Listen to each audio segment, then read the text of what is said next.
चिंतित ना हो कि हम कम हैं। ये एक विनोबा का अगर आप पढ़ेंगे तो वो ये मानते थे कि, और गांधी भी इस बात को मानते थे कि सर्वोदय का एक अकेला कार्यकर्ता परिवर्तन के लिए काफ़ी है और उसमें क्षमता है पूरे बदलाव करने की। तो और विनोबा एक बहुत बड़े संगठन या बहुत सुगठित संगठन की परिकल्पना भी ना गांधी करते थे, ना विनोबा ने कभी उसकी कल्पना की थी। दोनों अपने आप में बहुत विलक्षण व्यक्ति थे। गांधी जैसे कहते थे कि मैं अपनी कब्र से भी तुम्हें देखता रहूँगा। वो आज हम सबको देख रहे हैं, समझ रहे हैं। और विनोबा एक बड़ी सुंदर बात कहते थे कि मैं तो गांधी के कंधे पर बैठा हूँ। वो गांधी से आगे की दुनिया विनोबा देख रहे थे कि वो दुनिया कैसी होगी, कैसी बनेगी। वो आध्यात्म और विज्ञान का एक संगम चाहते थे और 48-50 के दशक में उनकी एक परिकल्पना थी कि एक समय ऐसा आए कि जब मैं विज्ञान के माध्यम से एक समय आएगा कि जब मैं लंदन की लाइब्रेरी की किताब यहाँ वर्धा में या जहाँ मैं हूँ वहाँ बैठे हुए पढ़ सकूँगा, और वो संभव हो गया। न गांधी विज्ञान के विरोधी थे, न विनोबा उसके विरोधी थे।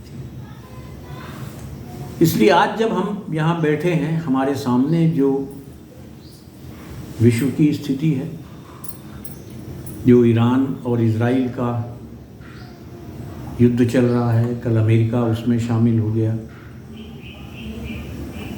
ऐसे में गांधी और विनोबा के विचारों की प्रासंगिकता और बढ़ गई है और उनके विचार प्रासंगिकता से आगे एकदम कंटेम्प्रेरी हो गए हैं, समकालीन हो गए हैं। उनकी आज भी उतनी ही ज़रूरत है। गांधी जी को एक किताब बहुत प्रिय थी। चाय लेके आए होंगे। विनोबा को गांधी को एक किताब बहुत प्रिय थी। रिड टेलर ने उस किताब को लिखा था, फिलॉसफी ऑफ स्पीड, रफ्तार की जो है वो एक किस्म की समस्या।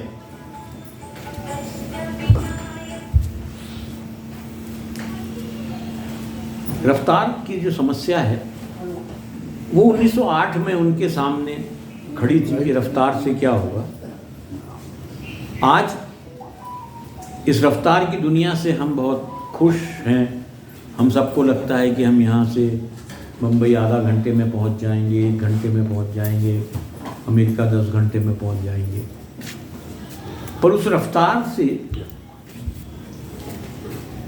जो बात हुई कि विनोबा ने जैसे कहा भी था कि विज्ञान जो है वो, या कोई भी एक नई खोज जो है वो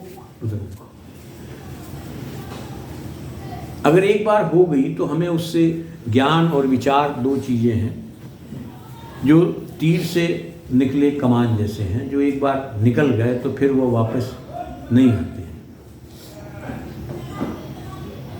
वैसे ही शस्त्र हैं, और शस्त्र जो हमारे आसपास बन रहे हैं उनको रोक पाना आप करीब करीब असंभव है, पर सवाल उसके दुरुपयोग का है। तो मैं जैसे फिलॉसफी ऑफ स्पीड की बात कर रहा था, तो आज आपने जो रफ्तार हमने अर्जित की, उस रफ्तार का हम क्या इस्तेमाल कर रहे हैं कि इजराइल अपने से 2500 पौने 3000 किलोमीटर दूर बैठे रहे, मतलब स्थित एक राष्ट्र पर आक्रमण करता है, और वहीं दूसरी ओर उनके नहीं चाय कितनी गिरा के लाए, गिरेगी। तो वो जो रफ्तार है उसका अमेरिका वहाँ से बम उठाता है, वो फेंकता है, ईरान अपने यहाँ से मिसाइल उठाता है और फेंकता है 3-3 हज़ार किलोमीटर, जो 2 मिनट 3 मिनट 4 मिनट में पहुँच रहे हैं। तो गांधी और विनोबा उस तरीके के विज्ञान के प्रयोग या उसके उपयोग के खिलाफ थे। इसलिए हम सब जब यहाँ बैठे हैं तो हम सब ये ना समझें कि हमारे विचार मायने नहीं रखते किसी चीज़ को लेकर के। एक समूह 10, 15, 20, 50 लोगों का, उसके बीच के जो विचार हैं, क्योंकि इस बात को मान के चलिए कि सत्य की बात करने वाले, तर्कशील बात करने वाले, आदर्श की बात करने वाले लोग हमेशा से कम रहे हैं,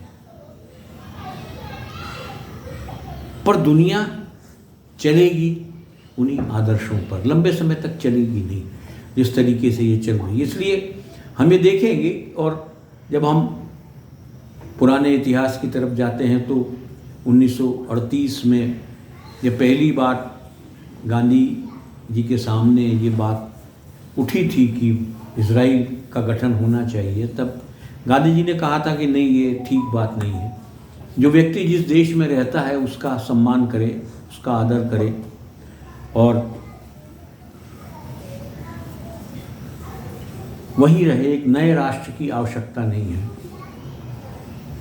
इजराइल क्यों बना, किस लिए बना, ये आप सबके सामने है, आप उसको बेहतर जानते हैं। कभी मौका होगा तो उस पर बात करेंगे।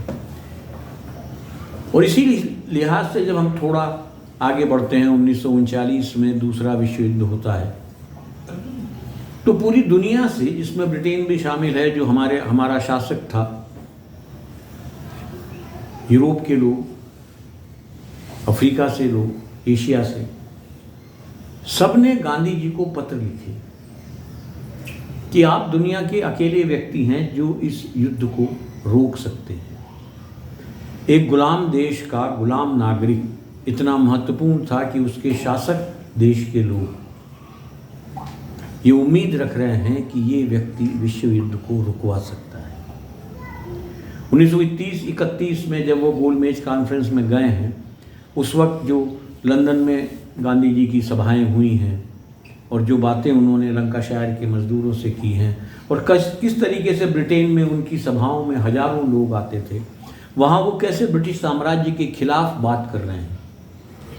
अपने मालिक राष्ट्र के वहाँ जाकर के गुलाम राष्ट्र का व्यक्ति जो है वो कितनी स्पष्टता से बात करता है, और वो कहता है कि मैं आपसे असहमत हूँ और मेरी असहमति आपके साथ है। आपकी जेल में आप चाहें तो जीवन भर मुझे अपनी जेल में रख सकते हैं, पर मैं भूलूंगा सच। तो हम सब उस परंपरा को में जीने वाले और उस परंपरा को अपनाने वाले समुदाय के लोग हैं। हमें इसलिए किसी भी रचनात्मक, जैसे गांधी के जो 18 रचनात्मक कार्य हैं, गांधी ने बाद में उनका एक क्रम तैयार किया। उस क्रम में जो सबसे पहला है 18 में, वो है सर्वधर्म समभाव। सद्भाव नहीं, सर्वधर्म समभाव। जैसा मैं अपने धर्म के बारे में भाव रखता हूं, वैसा ही मैं दूसरे धर्म के बारे में। वो पहला काम है। और वो कहते थे कि अगर इस देश में सर्वधर्म समभाव बना रहा तो ही ये देश बच सकता है, अन्यथा ये देश बचेगा नहीं।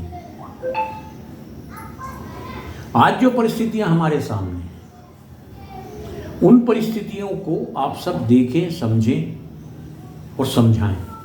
तीनों चीजें हैं। सर्वोदय मंडल का पहला जो सम्मेलन हुआ वो इंदौर के पास मध्य प्रदेश में राऊ में हुआ 1948 में। जो पहला जून में, वो शायद 26-27 जून को ही हुआ।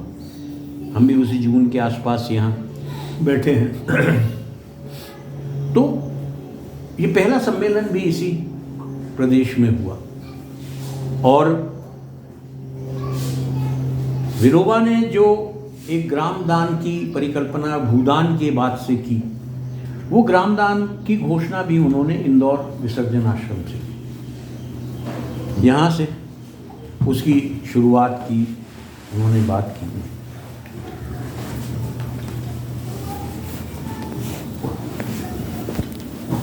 पिछले साल ही हम लोगों का मौका लगा, राजस्थान में 4 ग्रामदानी गांव हैं। उदयपुर से थोड़ा दूरी पर सीड नाम का एक गांव है, 4 गांव हैं।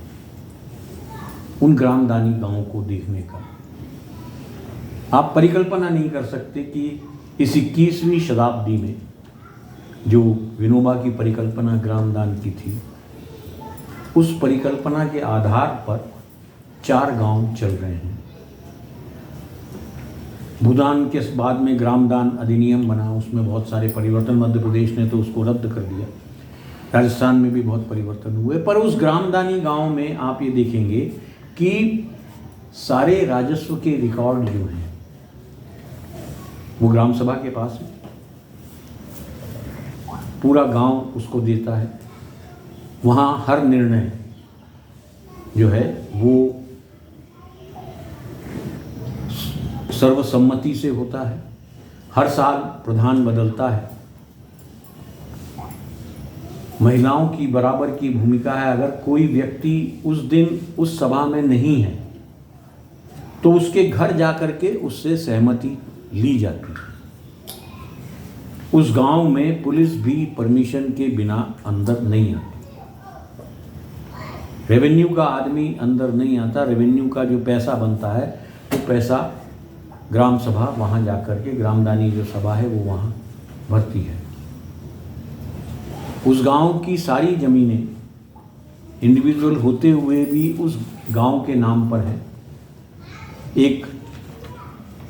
और जिस व्यक्ति के पास ज़मीन नहीं होती उसको एक निश्चित ज़मीन जो है वो दी जाती है, और वो ज़मीन जो है वो उसको पारिवारिक चलती है। और उसके परिवार में जब अगर कोई नहीं होता और उन्हें ज़रूरत नहीं है तो वो ज़मीन उस ग्राम सभा को वापस आ जाती है। अभी उस गांव में एक स्कूल खुला तो उसके लिए ज़मीन सरकार को उस ग्रामदानी गांव ने, सरकार नहीं दे सकती। तो विनोबा की उस परिकल्पना ने, और जिस हम स्वराज की परिकल्पना कर रहे हैं, जिस ग्राम स्वराज की बात हम करते हैं, ऐसे 240 गांव अभी इस देश में कार्यरत हैं। कभी मौका लगे तो जाकर के देखिए कि वो हवाई सपना नहीं है। उस गांव में एक भी शराब की दुकान नहीं है। सब वहाँ बराबरी का व्यवहार करते हैं। सिर्फ एक पत्ता उनकी अनुमति के बिना तहसीलदार ने तोड़ लिया था। उन्होंने 1100 रुपये का फाइन लगाया और वो 1100 रुपये उनको मिला।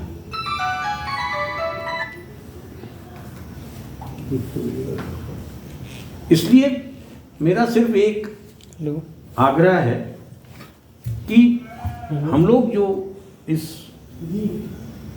समूह का गठन यहाँ कर रहे हैं उसमें पहले कुछ महीने हम लोग कोई कार्यक्रम हाथ में न लें।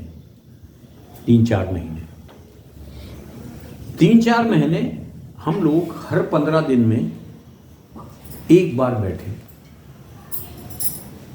सामाजिक, आर्थिक, राजनीतिक, सांस्कृतिक परिस्थितियों में बात करें, एक दूसरे का मत जानें। हम लोग कैसे किसी एक मसले पर सर्वसम्मति से में पहुंच सकते हैं, इसका अभ्यास करें 3-4 महीने। उसके बाद फिर सर्वसम्मति से हमें क्या कार्य करना है, उस कार्य को हम लोग उठाएं। पहले दिन से ही किसी कार्यक्रम में ना पड़े। पहले हम सब में आपस में एक दूसरे की समझ हो, सौहार्द हो, एक दूसरे का गुस्सा सहने की क्षमता हम में विकसित हो, एक दूसरे की असहमति को सहन करने की क्षमता हम सब में हो। उस असहमति के साथ हम लोग किसी एक सहमति पर पहुँचें। जब हम उसको कर पाएंगे तो फिर हम किसी रचनात्मक कार्य की तरफ या किसी गतिविधि की तरफ हम लोग पहुँचे। अभी ये लोग आसपास की बस्तियों में काम कर रहे हैं। कल को अगर कभी आप लोग होगा तो आप लोग उस बस्ती में एक बैठक करें। ये जगह आपके पास है ही, जो भी आप लोग तय करें उस तरीके से करें। कोशिश ये करें कि साल में अगर आप 30 मीटर कपड़ा खरीदते हैं या 40 मीटर कपड़ा टोटल मिला के खरीदते हैं तो 5 मीटर खादी खरीदिए शुरू में। 2 जोड़ कपड़ा अगर खरीद सकें जो साल में खरीदते हैं। हम नहीं कह रहे कि पूरी तरह से खादी पर आए, पर एक कपड़ा, एक कुर्ता, एक पजामा कुछ आपके पास हो। और कोशिश करें कि जब हम यहाँ की बैठक में आएँ, दफ्तर से सीधे आएँ या कहीं आएँ तो अलग बात है, पर आएँ तो एक खादी का वस्त्र हम पहने हुए हो। ज़्यादा नहीं, 1 जोड़ कपड़ा हमारे पास हो, 2 जोड़ कपड़ा हो। धीमे धीमे अगर हमें लगता है वो खादी आप पहनेंगे तो आपको लगेगा कि खादी क्या है, क्योंकि विनोबा ने खादी को बगावत का झंडा नाम दिया है। और विनोबा ने एक और बड़ी महत्वपूर्ण बात कही है कि अहिंसा की लोगों को नहीं है, इसमें चाहे है अहिंसा की इस दुनिया को ज़रूरत थी। गांधी नहीं होते तो भी कोई न कोई इस अहिंसा का प्रयोग करता, लेकिन अगर गांधी नहीं होते तो खादी का पुनर्आविष्कार असंभव था। वो मानते हैं कि खादी बापू की सबसे बड़ी देन है, क्योंकि उनका मानना था कि जो खादी है वो हम जो पश्चिम में पढ़े बड़े और उस सारी शिक्षा के लोग हैं, उनके दिमाग में कभी खादी का ख्याल आ ही नहीं सकता था, क्योंकि एक ऐसी चीज़ जो कि गायब हो चुकी है। और एक पहला औद्योगिक क्रांति का काल हमारे सामने है, और उस वक्त गांधी, जिन्होंने कभी अपने जीवन में चरखा देखा नहीं, वो चरखे की बात करते हैं और उस चरखे से पूरे भविष्य को बदलने की बात करते हैं। तो एक अकल्पनीय सी बात गांधी ने उस जमाने में करी, और उससे ज़्यादा गैर विवेकशील बात भी उस ज़माने में कोई शायद लोगों को लगता होगा कि नहीं होगी। पर जब लोगों ने उनसे बहुत कहा कि खादी जो है वो आप नहीं बना पाएंगे, कुछ नहीं, तो गांधी ने एक प्रतिज्ञा की कि अगर मैं खादी नहीं बना पाऊंगा तो मैं नंगा रहूँगा। तो हम सब लोग यहाँ बैठे हैं आज। सर्वोदय का अपना विचार है। स्वराज का जो मूल अर्थ विनोबा ने और गांधी ने निकाला है वो स्व अनुशासन है, खुद पर अनुशासन। वो जो राज है वो खुद पर स्वराज करना है, खुद के ऊपर जो पूरा नियंत्रण है, खुद की जो अपनी पूरी इच्छाएं हैं, अपना जो पूरा आपका जो अपना कलेवर है, आपका जो विचार है, वो स्वराज वो कभी बहुत देश के राज और उससे नहीं जोड़ते। वो कहते हैं कि अगर व्यक्ति का स्वयं पर राज हो जाएगा, ठीक हो जाएगा और सब लोगों का हो जाएगा, तो न शासन की ज़रूरत है, न शासक की ज़रूरत है, न किसी सरकार की ज़रूरत है। तो हम सब लोगों का जो ध्येय है वो स्वराज के प्रति है, और इसलिए गांधी की भी श्रद्धा और विनोबा की भी श्रद्धा प्रत्येक व्यक्ति पर है। हर व्यक्ति उनके लिए महत्वपूर्ण है। और आज हम सबको जब ये लग रहा है कि हम एक व्यक्ति अपनी पहचान खोता जा रहा है, उसकी सामूहिकता है और उसमें मतलब उसका कोई वजूद नहीं है, और जो नया पूरा युद्ध का परिक्षेत्र आप देख रहे हैं, उस युद्ध के मैदान में इजराइल अपनी तरफ से बमबारी कर रहा है, उसमें व्यक्ति शामिल नहीं है। ईरान अपनी तरफ से मिसाइल छोड़ रहा है, उसमें व्यक्ति नहीं है। उस पूरे हमले में व्यक्ति नहीं है। पर जो मर रहे हैं वो ईरान के हों, इजराइल के हों, फिलिस्तीन के हों, भारत के हों, पाकिस्तान के हों, चीन के हों, कहीं के भी हों, वो व्यक्ति मर रहे हैं। और ये जो यंत्र का पूरा युग है, इसने इस युद्ध की क्रूरता को और बढ़ाया है कि जहाँ मारने वाले को जो मार रहा है उसे पता ही नहीं कि कौन लोग मर रहे हैं। ठीक वैसे ही जैसा एटम बम के समय हुआ, जिन्होंने एटम बम डाला वो उन्हें नहीं पता कि वो क्या करने जा रहे हैं। ठीक वैसे ही ये जो 2,500-3,000 हैं। तो ये हमें सोचना है। कल भी कुछ बात चल रही थी संविधान को लेकर के, तो उसमें यही बात चल रही थी कि हम सब लोगों को ये सोचना है कि हमारी मित्रता 10,000 किलोमीटर दूर बैठे अमेरिका से है, 12,000 किलोमीटर दूर स्थित कनाडा से है, हजारों 7-8 हज़ार किलोमीटर दूर बैठे ब्रिटेन से है, हजारों किलोमीटर दूर जापान से है, पर श्रीलंका से हमारी वैसी दोस्ती नहीं है, बांग्लादेश से हमारी वैसी दोस्ती नहीं है, पाकिस्तान से हमारी वैसी दोस्ती नहीं है, चीन से हमारी दोस्ती नहीं है। तो अपने पड़ोस से लड़ करके कोई देश कैसे बचा रह सकता है? आज हम पाकिस्तान का एग्जाम्पल देख रहे हैं कि एक देश जो है वो बिल्कुल पतन के, गिरने की कगार पर है, इसलिए वो आज हर जगह से सिवाय उसके पास समझौते के कोई रास्ता नहीं है। वो ईरान के वहाँ भी सिर झुकाए है, वो अमेरिका के यहाँ भी सिर झुकाए है, वो इजराइल के यहाँ भी सिर झुकाए है। तो हम सब जो यहाँ बैठे हैं, और इसलिए विनोबा और गांधी दोनों, और हमारा संविधान भी जिसने ये कहा है, और आज़ादी के दिन भी जो 14 अगस्त 1947 का भी जो संसद भवन संविधान सभा में जो भाषण है, उसमें भी हमने ये प्रण किया है कि हम सब लोग, पूरा हिंदुस्तान विश्व शांति के लिए कार्य होगा। हमारा संविधान के अनुच्छेद 51 विश्व शांति और विश्व के सारे झगड़ों को मध्यस्थता से मिटाने की बात करता है। अगर हम इतने लोग, 20 लोग जो बैठे हैं, अगर वो इस बात को करेंगे तो धीमे धीमे ये बात बढ़ेगी, आपके परिवारों में जाएगी, परिवार से पड़ोस में जाएगी, जो बस्तियों में काम कर रहे हैं उन बस्तियों में जाएगी, बात बढ़ेगी। और जैसे कहते हैं ना कि बात निकलेगी तो दूर तक जाएगी, बात निकलेगी। संख्या बल कभी भी उतना महत्वपूर्ण नहीं होता। गांधी भी अकेले थे। एक ऐसे समय में जब आपको कोई 1 इंच ज़मीन अपनी घर की नहीं देता, जरा सी ज़मीन के लिए भाई भाई का सिर काट रहा है, उस दौर में अगर विनोबा 40 लाख एकड़ से ज़्यादा ज़मीन भूदान में ले लेते हैं तो हम उनके अनुयायी हैं। वो समय था आंध्र प्रदेश का कि उस वक्त पर वहाँ जिस तरीके से कम्युनिस्ट, जो एक्सट्रीमिस्ट कम्युनिस्ट हैं वो, और मार काट वाला जो सारा युग, मतलब जो सब लगे थे कि ज़मींदारों के पास थी और उनको छीन करके बांटना, उसकी जगह विनोबा के मन में एक विचार आता है कि जो ज़मीन है वो लोग देंगे। और पोचमपल्ली में पहली बार रामजू नाम के एक किसान ने अपनी 100 एकड़ ज़मीन वहाँ दी, क्योंकि एक दिन पहले वहाँ कुछ लोग आए थे जिनको ज़मीन की ज़रूरत थी, 35 परिवार थे। अगले ही दिन जो ज़मींदार हैं उनके बेटे, बड़े बेटे आए कि हमारे पास ज़मीन है, आप 100 एकड़ ज़मीन ले लीजिए, बिना मांगे विनोबा को पोचमपल्ली में, वो जगह आज भूदान पोचमपल्ली कहलाती है।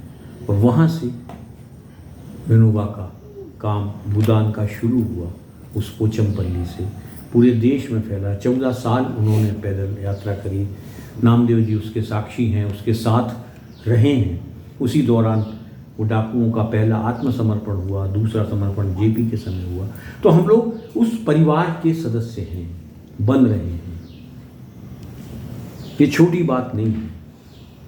एक तरफ मतलब आप उस जयप्रकाश के समय की जो 10वीं आत्मसमर्पण है, बागियों का आत्मसमर्पण, उसकी परिकल्पना करिए कि वो मलखान सिंह, जिसके ऊपर उस ज़माने में 1 लाख रुपए का इनाम है, वो व्यक्ति कैसे हजारों लोगों के बीच में खड़ा है, घूम रहा है।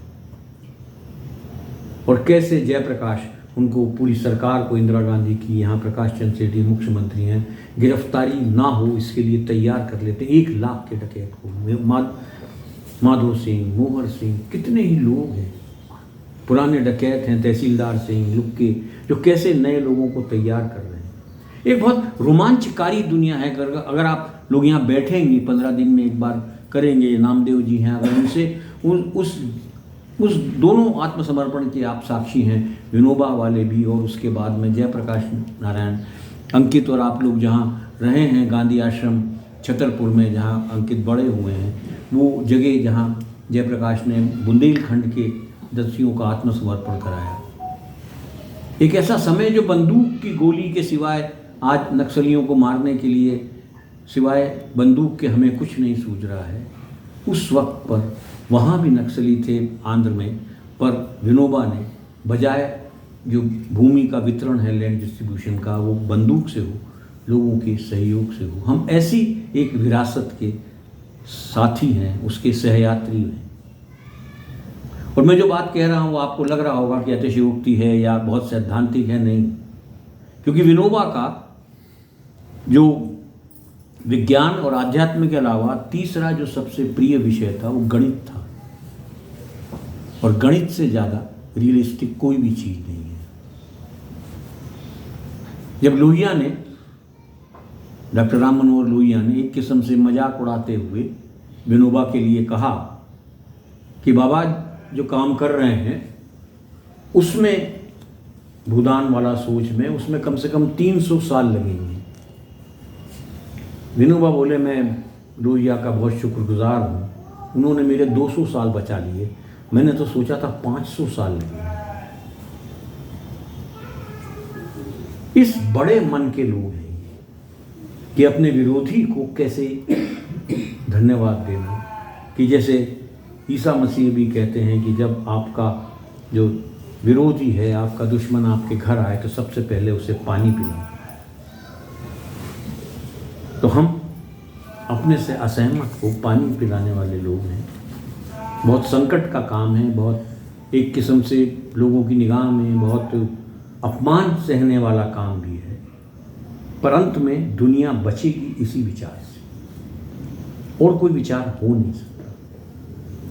जो गांधी का विचार है, जो विनोबा का विचार है, जो जयप्रकाश का विचार है, जो नेहरू अपनी तरह से काम करते हैं, लोहिया अपनी तरह से काम करते हैं, पटेल अपनी तरह से काम करते हैं, मौलाना आज़ाद अपनी तरह से काम करते हैं, कृपलानी अपनी तरफ से काम करते हैं, अंबेडकर अपने तरह से काम करते हैं, और इस देश को बनाते हैं। एक देश जो 600 रियासत में, 700 रियासत में, 560 रियासत में बटा हुआ है, वो मात्र 70 साल में ऐसा देश हो जाता है कि कोई परिकल्पना ही नहीं करता, ना कोई सोचता है कि मुझे इससे अलग होना है। वो क्या चीज़ है? इसलिए जो गांधी का सबसे पहला संदेश है, सर्वधर्म समभाव, वो अकेली चीज़ है जो इस देश को बचा सकता है। अगर वो सद्भाव बचाने में हमारा एक बूंद भी सहयोग है तो मान के चलिए कि हमने इस देश को, इस मानवता को बचाने में बहुत महत्वपूर्ण योगदान दिया है, देंगे। आप सब लोग यहाँ आए हैं एक साथ के लिए, आगे चलने के लिए, तो मैं आप सबको बहुत बहुत शुभकामनाएं देता हूँ और आप सबके प्रति हृदय से कृतज्ञता अर्पित करता हूँ कि आप सब ने एक साथ मिल कर के आगे बढ़ने का जो निश्चय किया है वो फलीभूत हो, वो सफल हो, क्योंकि आपकी सफलता में ही भारत की सफलता निहित है। कोई अलग से सफलता भारत को नहीं मिलेगी। ये विचार जिस दिन सफल होगा, और अब तक ये देश इसीलिए दुनिया के सामने सिर उठाए खड़ा है क्योंकि ये विचार गांधी का है, ये विचार विनोबा का है। और गांधी बहुत साफ कहते हैं कि मेरे पास कुछ भी मौलिक नहीं है, मैंने जो भी लिया है वो यहाँ की संस्कृति से लिया है। और अंत में ऋग्वेद 2 बात कहता है। पहली बात, आज से हजारों साल पहले ऋग्वेद एक विश्व मानुष की बात करता है कि विश्व मानुष होगा। रविंद्र बाबू और आगे की एक और बात कहते हैं कि हम सब वंदे मातरम तो बहुत कहते हैं, हम सब लोग वंदे मातरम तो रोज कहते हैं, बहुत कहते हैं, पर ये समय वंदे भ्रातरम कहने का भी है। तो अगर भाई भाई में प्रेम नहीं होगा, विनोबा कहते हैं, ये रविंद्र बाबू कहते हैं कि अगर भाई भाई में प्रेम नहीं होगा तो माँ खुश कैसे रहेगी? तो माँ के खुश रहने के लिए जरूरी भाई भाई में प्रेम है, और चूँकि भाई भाई में भी ऊंच नीच होती है, इसलिए वही ऋग्वेद एक जगह और अपने एक श्लोक में लिखता है कि हम ऐसे भाई हैं जिनमें कोई ऊंच नीच नहीं है। मैं उम्र में बड़ा हूँ, ये छोटे हैं, कोई बड़ा है कोई छोटा है, पर हम जब एक सार्वजनिक क्षेत्र में हैं तो हम में कोई छोटा बड़ा नहीं है, हम सब एक वय के हैं, हम सब एक से हैं। तो ये जो वंदे मातरम का जो है, उस भावना के साथ हम सब, और ये बात बहुत स्पष्ट, जो रविंद्र बाबू वाली बात मैं आपसे कह रहा हूँ, ये बात को विनोबा ने बहुत अपने साहित्य में बहुत महत्व दिया है वंदे मातरम को, और इसलिए आप सब लोग जो यहाँ आए हैं, आप सबका बहुत बहुत धन्यवाद। और हमें उम्मीद है कि ये संख्या बढ़ेगी, और जैसा मैं सिर्फ इतनी उम्मीद है कि हम 2-3 महीने मिलें, पर ये भी आप लोगों को तय करना है, ये सिर्फ एक सुझाव है।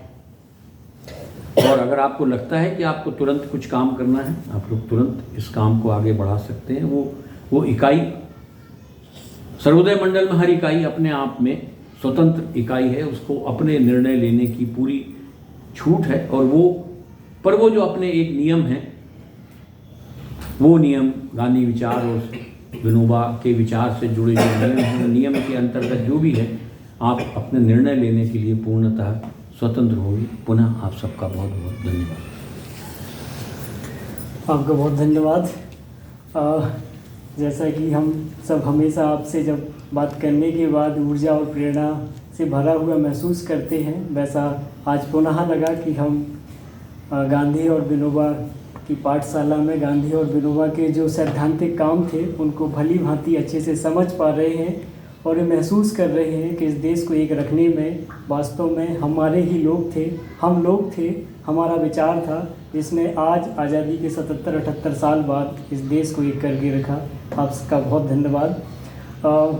साथियों, चूँकि अध्यक्षीय उद्बोधन हुआ है, लेकिन मैंने आपसे शुरू में ही कहा था अध्यक्षीय उद्बोधन के बाद भी कुछ औपचारिकताएं हम करेंगे, तो मैं मंचासीन अतिथियों की अनुमति से हम जो भोपाल सर्वोदय मंडल का गठन यहाँ करने वाले हैं उस प्रक्रिया को आगे बढ़ाते हैं। आप सबको पता है कि मध्य प्रदेश सर्वोदय मंडल एक संगठन है गांधी विचार का, जिसके अलग अलग ज़िलों में इकाइयाँ हैं।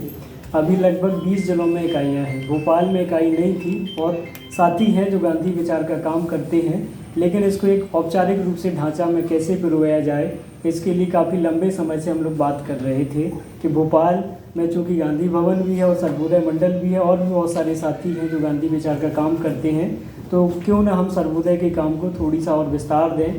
तो इसी बातचीत को लेके अलग अलग कई दफ़े चर्चाएँ हुई लोगों से। तो चूँकि आपको ये भी पता है कि मध्य प्रदेश सर्वोदय मंडल का कार्यालय भोपाल में है, तो इसलिए जिला सर्वोदय मंडल भोपाल की जिम्मेदारी और भी ज़्यादा बढ़ जाती है कि हम प्रदेश के काम को भी जिला के काम के साथ साथ आगे बढ़ाएं। जैसा कि अध्यक्ष जी और दयाराम नामदेव जी ने भी कहा है कि आप अपने तरीके से स्वतंत्र हैं, और गांधी के काम में आपको स्वअनुशासन सबसे ज़्यादा ज़रूरी है, किसी संगठन के अनुशासन की अपेक्षा। तो अभी हमारे बीच में सभा में सबसे वरिष्ठ साथी आदरणीय दयाराम नामदेव जी हैं, तो मैं आपसे ही निवेदन करूंगा कि हम इस प्रक्रिया को कैसे आगे बढ़ाएं, आप थोड़ी सा इस बात को रखें और नाम सुझाएं। चूँकि सर्वोदय में हम चुनाव की प्रक्रिया में नहीं जाते हैं, हम लोग मनाव की प्रक्रिया में जाते हैं कि यदि हमें इकाई गठित करना है तो उस मनाव की प्रक्रिया में कौन अध्यक्ष होगा। और अभी हम जो अध्यक्ष मनोनीत करेंगे वो ऐसा बिल्कुल मत मानिए कि हमने अपनी तरफ से आपके ऊपर थोपा है। वो अध्यक्ष हम ऐसे व्यक्ति को जो दादाजी नाम रखेंगे, चूँकि सबसे वरिष्ठ वही हैं और मनाव की प्रक्रिया की बात बार बार हो रही है, तो अभी हम 3 महीने या 6 महीने जो आप तय करेंगे उतने समय के लिए अपनी तरफ से एक व्यक्ति का नाम सुझाएंगे। बाकी हम, जैसा कि आदरणीय चिन्मय जी ने कहा कि हम 15 दिन में बैठें, तो हो सकता है हमारी जो असहमतियों के बाद सहमति बने, तब जाके हम 6 महीने बाद इस जिला सर्वोदय मंडल को ढांचा को पूर्ण डिक्लेयर कर रहे हैं। तो मैं आदरणीय नामदेव जी से निवेदन करूंगा कि आप इस प्रक्रिया को कैसे आगे बढ़ाएं, हमें मार्गदर्शन करें और इसको हम कैसे पूर्ण रूप दें। हमारे यहाँ नियम ये है कि सर्वसम्मति से और नहीं, सर्वानुमति से अपने में से किसी ऐसे व्यक्ति को जिम्मेदारी देते हैं जो हमारे काम में गति दे सके और जिसके प्रति हमारा विश्वास और आदर का भाव हो, ऐसा कोई व्यक्ति अपने में से जो सक्रिय हो, ऐसा नहीं कि अकेला पदासीन हो जाए और व्यक्ति।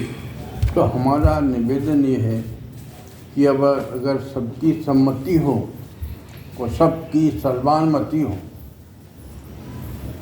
तो अभिषेक अज्ञानी जी को आप सब लोगों की अनुमति हो तो हाँ बना दीजिए आप। हाँ बना आपने दीजिए, हमारी सहमति है। हाँ आइए माला पहना। अरे भाई मेरा बच्चे की अनुरोध अरे भाई अनुरोध हो गया वो अनुरोध नहीं है। माला पहनो। एक मिनट जाने आप तीनों देखते आपसे भैया बीच में आप आ जाइए। आइए आप इधर आइए, बीच में आइए, आप आइए आगे।